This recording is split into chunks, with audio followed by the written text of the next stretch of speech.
Marco Rubio's foreign policy would be something very different than anything we've had in the modern American history, at least.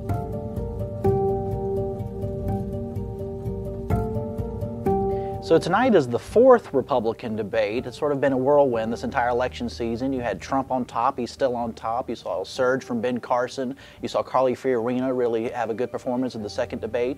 And here we are right before the fourth debate. A lot of people are talking about Marco Rubio. Will he be the inevitable candidate? His fundraising is looking better every day. Jeb Bush is suffering because of it. I have a column at Rare called Why Every American Should Be Scared of Marco Rubio's Foreign Policy. Now that might sound a little bit hyperbolic, but the point I'm trying to make, and I think that many overlook on the left and right, and just many pundits in general, is that Marco Rubio's foreign policy would be something very different than anything we've had in the modern American history, at least. Here's a guy who, when he looks back at the worst mistakes of the Bush-Cheney administration, the Iraq War, if you look at the polls, most Americans think that was a mistake.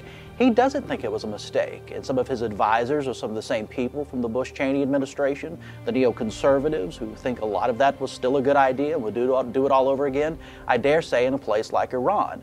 You look at that, you think maybe, this guy hasn't learned any lessons. We need to learn from our mistakes. Will he repeat them?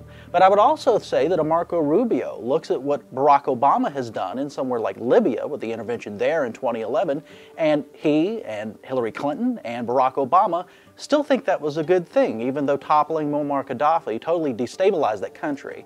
The chaos that followed did lead to the environment that gave us Benghazi and that tragedy a year later. On top of that, you have this policy that Marco Rubio supports and that Hillary Clinton supports and that Barack Obama supports of aiding the moderate Syrian rebels who many warned, some warned, could be members of Al-Qaeda. Some of these weapons could end up in the hands of ISIS, and that's exactly what's happened. Those weapons have ended up in the hands of our enemies. I don't think people are looking at Marco Rubio in the way that they should when it comes to foreign policy, especially Republicans who sort of like his foreign policy. We don't want to repeat the mistakes of the past, whether the Republican mistakes or the Democrat mistakes, and hopefully some of that will come out in the debate tonight. I sure hope it does.